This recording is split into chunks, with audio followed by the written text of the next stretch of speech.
হবে ভগবান কারোর নয়, একার নয়, ভগবান সবার। যদি বলো কেন, প্রমাণ তো দিয়ে গেছে মহাভারতেই। অন্ধ ধৃতরাষ্ট্র একেবারে উজ্জ্বল প্রমাণ।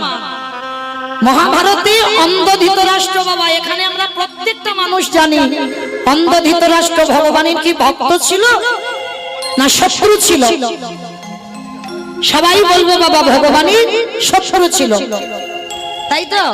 কিন্তু অন্ধ ধৃতরাষ্ট্রের শেষ পরিণতিটা কি, এইটা কি আমরা কেউ জানি? এই ধৃতরাষ্ট্রের শেষ পরিণতি ছিল বাবা, দুর্যোধন যে শত্রু ছিল তার অন্নে প্রতিপালিত হচ্ছিল বাবা। যারা গীতা ভাগবত জ্ঞানী আপনারা জানেন, সঞ্জয় দিব্য নয়নে দর্শন করে অন্ধ ধৃতরাষ্ট্রের কাছে বর্ণনা করেছিল কুরুক্ষেত্রের মাঠে কি কি ঘটনা ঘটছে, কে কবে মরবে আর কে কখন কখন হত্যা করা হচ্ছে। তো একটা একটা করে বলছে, আর অন্ধ ধৃতরাষ্ট্র পুত্রদের মৃত্যু সংবাদ শুনছে।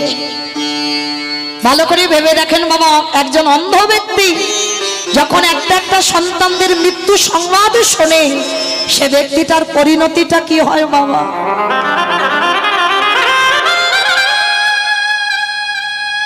একেবারে রাগে ক্রোধে বাবা জ্বলে পুড়ে যাচ্ছে হৃদয়টা ধৃতরাষ্ট্রের, কিন্তু অন্ধ ব্যক্তি তো কিছু করতে পারছে না। সঞ্জয় বলছে আর নিজের রাগ নিজের শরীরে রেখেছে, কিন্তু বাবা মনে মনে প্রতিজ্ঞা করেছিল ধৃতরাষ্ট্র একটা। কি প্রতিজ্ঞা জানো? একটাই প্রতিজ্ঞা করেছিল, যদি কোনোদিন যে ভীমের গদার আঘাতে আমার দুর্যোধনের উরুভঙ্গ হলো, যে ভীম আমার দুঃশাসনের বক্ষ চিরে রক্ত পান করলো, ওই ভীমকে আমি কোনোদিন ছেড়ে দেব না, ওই ভীমকে আমি নিজের হাতে হত্যা করব। যতই হোক বাবা তো একটা প্রতিজ্ঞা করেছিল মনে মনে, কিন্তু বাবা অন্ধ কিছু করতে পারছে না, কিন্তু প্রতিজ্ঞা করেছিল। আর একটা কথা মনে রাখবেন বাবা, ভক্তকে কোনোদিন ভগবানের কাছে গিয়ে কিছু বলতে লাগে না। এই আমরা ভগবানের কাছে গিয়ে মানত করি না, কিচ্ছু করতে লাগে না, কারণ ভগবান ভক্তের অন্তরের কথা সব জেনে যায়। অন্ধ ধৃতরাষ্ট্র যখনই মনে মনে সংকল্প করলো, আর সংকল্প করে বাবা বিদুরকে ডেকেছিল, বিদুর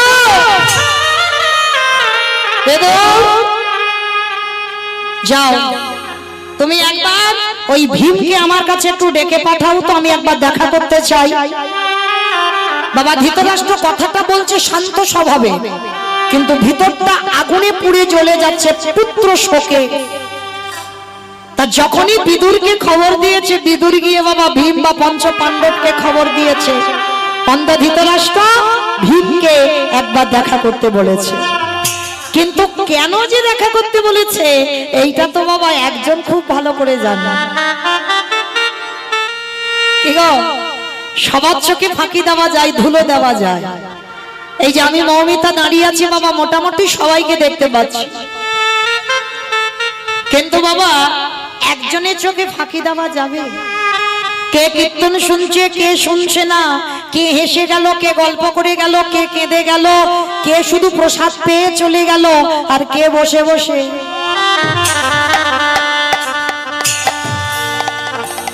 সে সন্ধ্যাবেলাও ঢোলে। এটা সব মিথ্যা নয় বাবা, দেখবেন এই কীর্তন আসরে বসে সে সন্ধ্যে কি দুপুর কি সবসময় ঢুলে ঢুলে পড়ে যায়। মানে কীর্তন তো এমন শরীরটা ঠান্ডা করে দেয়, বাড়িতে ঘুমাতে পারে না, হরিবাসরে এসে ঘুমায়। তাহলে বাবা লক্ষ্য করে দেখেন, এই যে আমার চোখে ধুলো দেওয়া যায়, কিন্তু যে ছেলেটা বাঁশিটা ধরে আছে পারবে ধুলো দিতে? শুধু আসলে সময় মতো ভগবান পৌঁছে দেবে। তার যখনই ধৃতরাষ্ট্র বিদুরের দ্বারা খবর পাঠিয়েছে যে ভীম যেন দেখা করে, তা বিদুর গিয়ে বাবা সংবাদটা দিয়েছে। তা এবার কি রকম গন্ডগোলটা পাকাচ্ছে দেখো আমার ভগবান কৃষ্ণ। পঞ্চ পাণ্ডব একসঙ্গে এসেছে, আর একসঙ্গে এসে বাবা যুধিষ্ঠির মহারাজ প্রথমেই প্রণাম করেছে অন্ধ ধৃতরাষ্ট্রকে।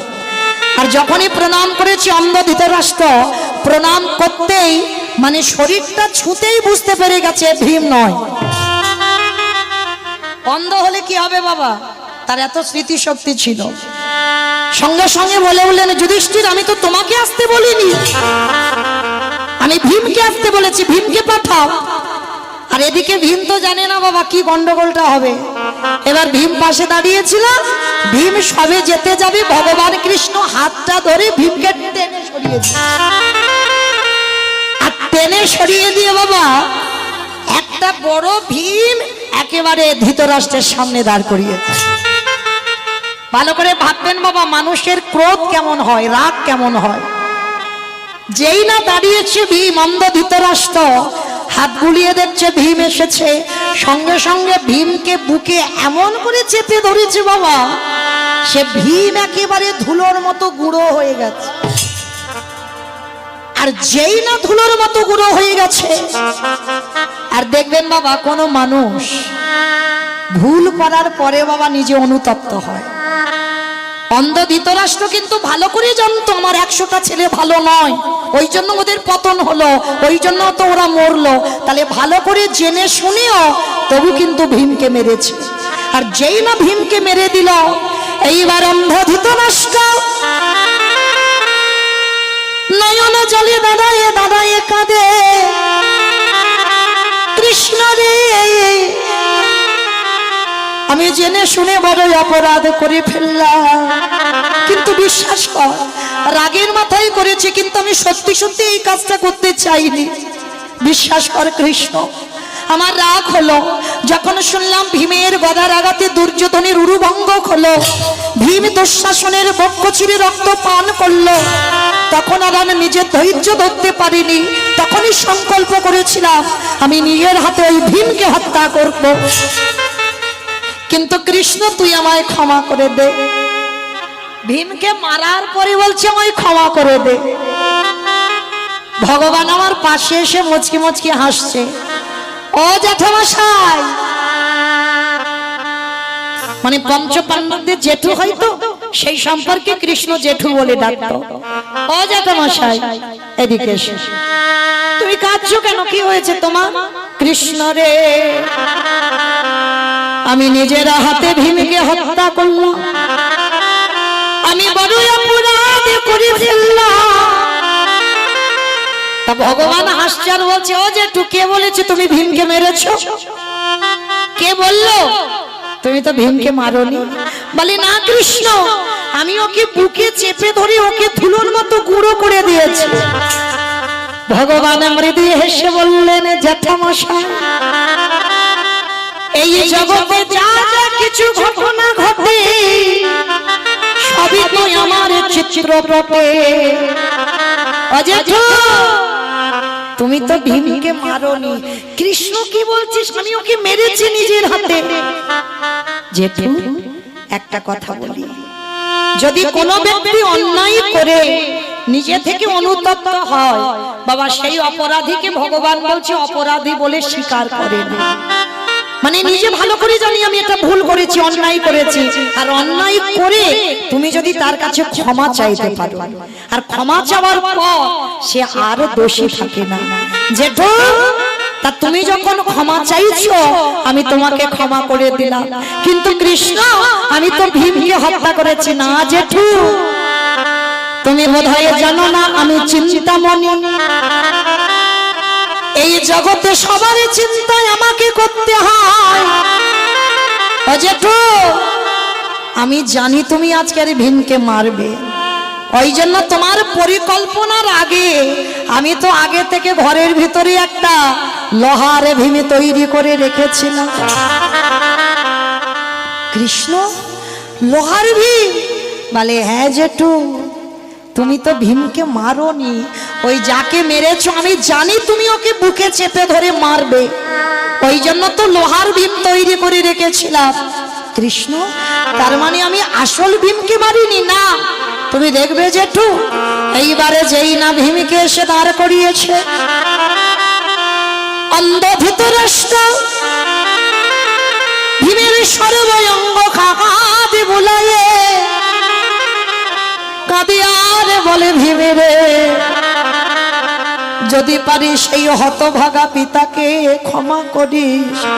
জেঠু ওই কথা বলো না, তুমি তো আমাদের পিতা সম। আমরা জানি আমাদের পিতা নেই, তোমাকে পিতার জায়গায় বসিয়েছি। আর সেই অন্ধ ধৃতরাষ্ট্র ছেলেগুলোর মৃত্যুর পর কে খেতে দিত জানো? যাদের মৃত্যুর জন্য কত চক্রান্ত করেছিল, যুধিষ্ঠির প্রত্যেক দিন ধৃতরাষ্ট্রকে খেতে দিতে যেত। এই হলো মা ধর্মজ্ঞান। শত্রুকে শত্রু ভেবো না। তুমি যদি শত্রুকে মিত্রর জায়গায় বসাতে পারো, তাহলে তোমার থেকে সুখী এই পৃথিবীতে আর কেউ হবে না। যে অন্ধ ধৃতরাষ্ট্র 5 জনকে মারার চক্রান্ত করেছিল, আর মারার চক্রান্ত করে বাবা নিজের ছেলেরা চলে গেল। শেষের দিনে যখন কেউ ছিল না বংশে অন্ধ ধৃতরাষ্ট্রে, তখনই তো যুধিষ্ঠির খেতে দিতে যেত। আচ্ছা বাবা, যাদের মৃত্যুর জন্য কত চেষ্টা করেছিল, তাদের হাতের অন্নে প্রতিপালিত হচ্ছে অন্ধ ধৃতরাষ্ট্রের মা গান্ধারী। নিজে নিজে অনুতপ্ত হয়ে যাচ্ছে। আজ আমি 100 ছেলের বাবা, আর এখন আমার কাছে কেউ নেই। যুধিষ্ঠির, ও জেঠু, আমি জানি তুমি কষ্ট পাচ্ছ, তুমি তোমার বিবেক দংশন করছে। তুমি মনে করছো আমাদের এত খারাপ চেয়েও আমাদের কাছেই তুমি আছো। যেটু আমাদের কোনো কষ্ট নেই, তুমি তো পিতার সমান, আমাদের মারতে পারো, আমাদের বকতে পারো, তা বলে কি আমরা ধর্মচ্যুত হব? অন্ধ ধৃতরাষ্ট্র করজোর করে যুধিষ্ঠিরকে বলছে, যুধিষ্ঠির, এতই যখন ভালোবাসিস বাবা, একটা জিনিস চাইবো তোর কাছে, তুই দিবি বাবা একটু? অজেঠু, বলো তুমি কি চাও? তুমি যদি আজকের আমাদের জ্যাঠামশাই হয়ে যদি এখানে দাঁড়িয়ে আমাদের প্রাণ নিতে চাও, আমি হাসতে হাসতে দিয়ে দেব। বলো জেঠু তুমি কি চাও? না, একবার আমার কৃষ্ণকে এনে দেখাবি। এই জায়গাটায় মা খুব ভালো করে শুনবে, শত্রুর শেষ পরিণতিটা কি হয়। একবার কৃষ্ণকে এনে দেখাবি। ও জেঠু, ঠিক আছে, আমি কাল সকালবেলা কৃষ্ণকে বলবো যে আমার জ্যাঠামশাই তোকে একবার দেখতে চেয়েছে। সকাল হয়েছে, কৃষ্ণকে খবর দিয়েছে, কৃষ্ণ এসে দাঁড়িয়েছে। জ্যাঠামশাই, শুনলাম তুমি নাকি আমাকে একটু দেখতে চেয়েছো। হ্যাঁ কৃষ্ণ, আমার কাছে আয়। সর্বাঙ্গে হাত বুলিয়ে দেখছে ধৃতরাষ্ট্র। কৃষ্ণ, জীবনে তো অনেক কিছু তোর কাছে চেয়েছি, না চাইতে আমার পরিপূর্ণ করে দিয়েছি সংসার। আমি 100 ছেলের বাবা, আজকের আমার কাছে কেউ নেই। আমি যুধিষ্ঠির অন্নে প্রতিপালিত হচ্ছি। আজকে তোর কাছে একটা জিনিস চাইবো, দিবি বাবা? জেঠু, তুমি কাঁদছো কেন? তুমি একবার চেয়ে দেখো আমার কাছে কি চাও। ওরে কৃষ্ণ রে, তোর চরণে আমার নিবেদন। অন্ধ ধৃতরাষ্ট্র আঁচল পেতে দাঁড়াইছে। দিতে যদি হয় আমার একটা ধন দে। কি দেব জেঠু? কৃষ্ণ, ক্ষণকালের জন্য, ক্ষণ সময়ের জন্য তুই আমার এই দৃষ্টি শক্তিটা একটু ফিরাইয়ে দে। ও জেঠু, তার মানে তুমি আমাকে একটু দেখতে চাও, তাই তো? আর পৃথিবীটাকে একটু দেখবে, ওই জন্য তুমি তোমার চোখটা চাইছো। না কৃষ্ণ, পৃথিবী দেখতে চাই না, তোর ওই ভুবন মঙ্গল ভোলানো রূপ, গোপবেশরে বেনুক শ্যামে নব কৈশোরে নট, নরলীলা হয়ে তাকার সর। কৃষ্ণ রে,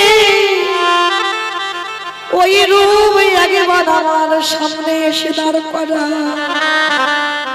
ও যেটু তুমি আমার ওই রূপ দেখবে, ঠিক আছে তুমি একটু দাঁড়াও, আমি তোমাকে দেখাচ্ছি।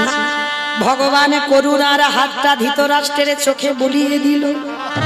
আরে যেই না ভগবান পরশ করেছে, পরশমণির পাথরে যদি লোহাতে ঠেকানো হয়, লোহা নাকি সোনা হয়ে যায়। আরে জগতে যদি কেউ গোবিন্দ পরশ করে, তার হৃদয়ে নাকি সোনা হয়ে। যে হৃদয়ে ভগবান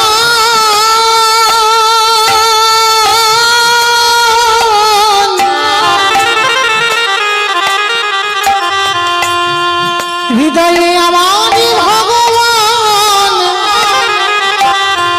একেবারে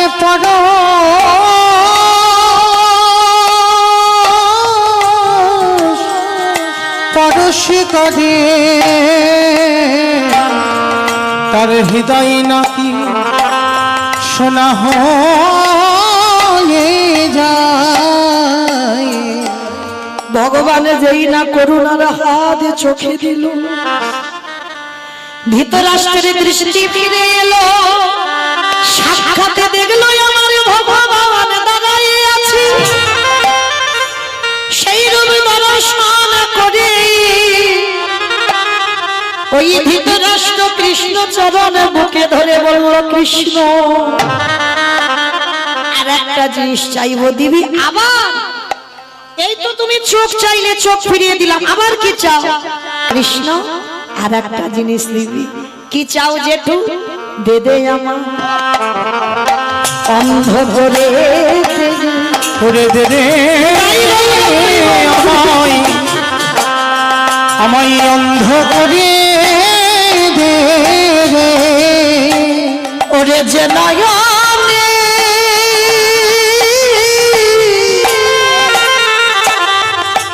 যে নয়নে একেবারে কৃষ্ণ দর্শন করে, একেবারে দে দে অন্ধ করে দে রে। কি বললো? আমাকে অন্ধ ও জেঠু সবে তো দৃষ্টিটা দিলাম, আবার বলছো আমাকে দেখেই বলছো অন্ধ। ওরে কৃষ্ণ রে, এই পাবে দুটো নয়নে কারোর যদি একবারে সাক্ষাতে গোবিন্দ দর্শন হয়ে যায়,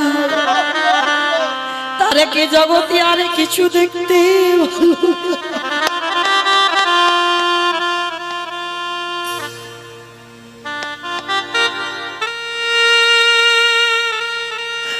হরে কৃষ্ণ রে। একেবারে যখন পাবে নয়নে তোকে দেখলাম, আরে আমি অন্য কিছু দেখতে চাই না, এবার আমাকে বিদায় দে। এই সংসারে ছেড়ে গান্ধারীকে নিয়ে আমি এবারে ব্রহ্মচর্য পালন করি, আমি বনবাস। কৃষ্ণ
বন্ধ করে দেয়া। তাহলে ধৃতরাষ্ট্রকে দেখে কি মনে হলো? আগে হোক বা পরে হোক, সবাইকে গোবিন্দ চরণ ধরতে হবে। কি গো, যে যাই করো না কেন আগে বলো আর পরে বলো, ধরতে তোমার হবে। যদি এ জন্মে না চরণ ধরো, এর পরের জন্মে ধরতে হবে। তারপরের জন্মে যদি না ভাবা, কোনো না কোনো জন্মে আমার গোবিন্দ চরণ ধরতেই হবে। কারণ সংসার সুখের হয় পুরুষের গুণে। কি বললো? পুরুষের গুণে, রমণীর গুণে? তাহলে কোনটা ঠিক, পুরুষ না রমণী? পুরুষের গুণে। রমণী তোমরা জানো তো বাবা, এটা ক্ষণার বচন, আমরা সবাই জানি। সংসার সুখের হয় রমণীর গুণে। তাহলে মনে করতে হবে একটা নারী পারবে তার পরিবারটাকে কৃষ্ণ ভক্তের পরিবার করতে। ভুল বললাম না? ভালো করে হৃদয়ঙ্গ করবেন মা। একটা পুরুষ না যত তাড়াতাড়ি পারবে, একটা নারী কিন্তু পারবে তার পরিবারটাকে কৃষ্ণ ভক্তের পরিবার করতে। যদি বলো কি করে, প্রমাণ আছে, প্রমাণ দিয়ে বলবো। আমি একটা বানানো কথা, একটা আজে বাজে কথা বলবো না মা, একেবারে প্রমাণ দিয়ে বলবো। দেখো একটা নারী সংসারে কি করতে পারে, কারণ এখানে আমার অনেক মায়েরা আছে, বিশেষ করে বোঝা দরকার, বলা দরকার। ভালো করে শোনো মা, এক নারী জন্ম নিয়েছিল ভক্ত পরিবারে। ভালো করে কথাগুলো শুনবেন, কেমন হৃদয়ঙ্গ করবেন। আর যদি আমার কথাটা শুনে মা কারোর এতটুকু চৈতন্য, একটু চেতনা ফিরে যায়। মেয়েটার নাম ছিল বাবা সত্যবাই। ছোটবেলা থেকে ভক্ত পরিবারে জন্ম নিয়েছিল।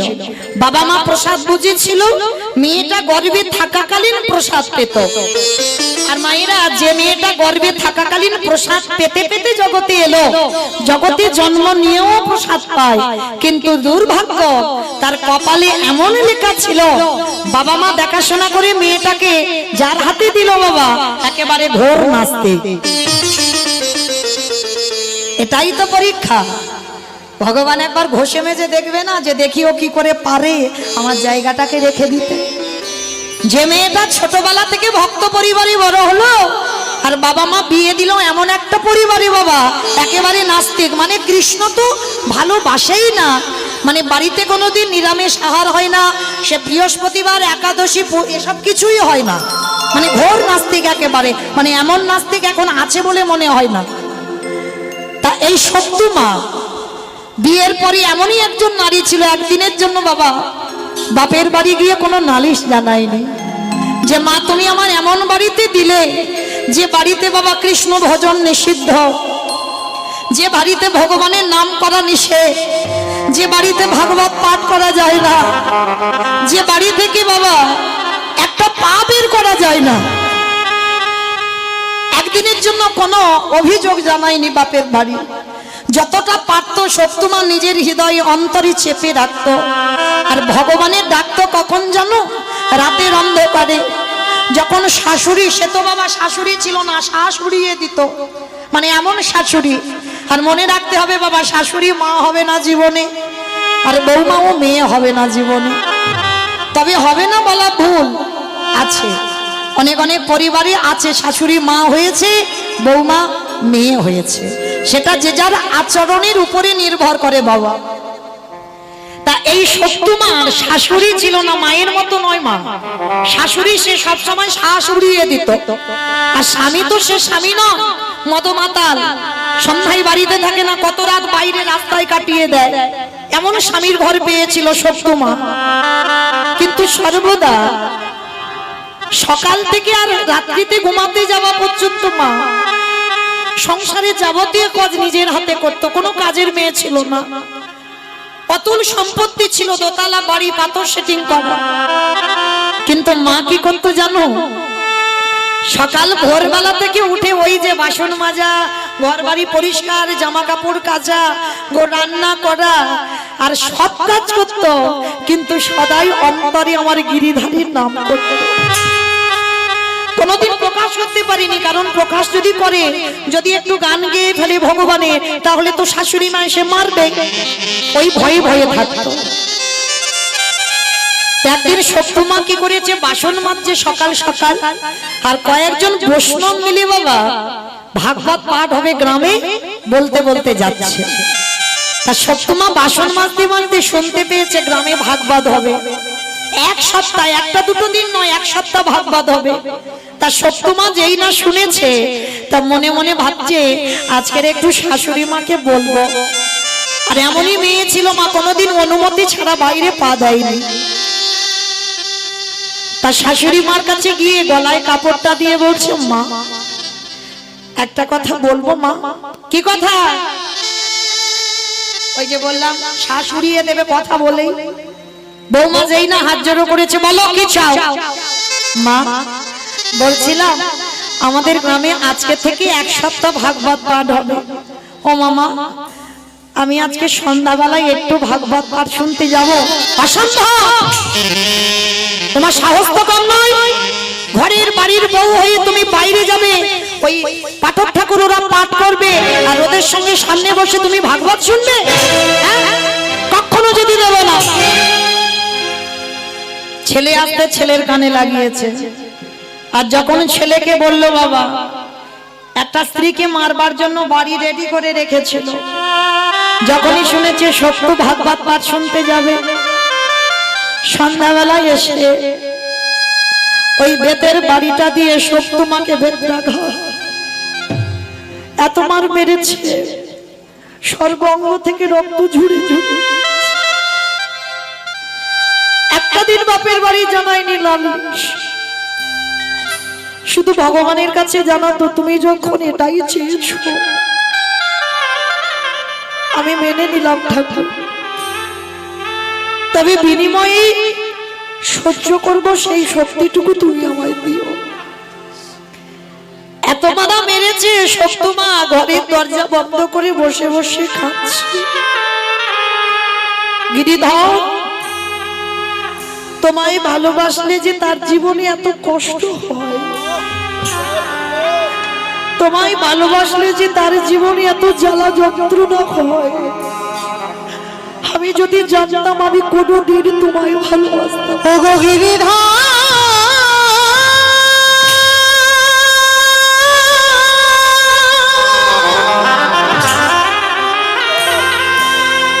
যে জনে তোমায় ভালো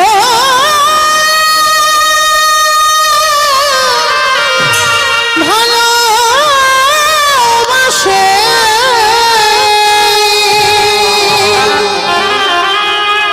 তারি কি এমনি করে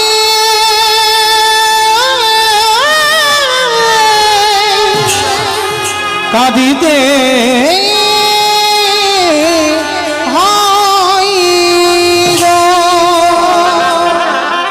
সর্বশরীর এত মার মেরেছে, জ্বালা যন্ত্রণা, কেউ একবারও দেখতে আসেনি মেয়েটা কেমন আছে, রাত্রিবেলা কাঁদছে।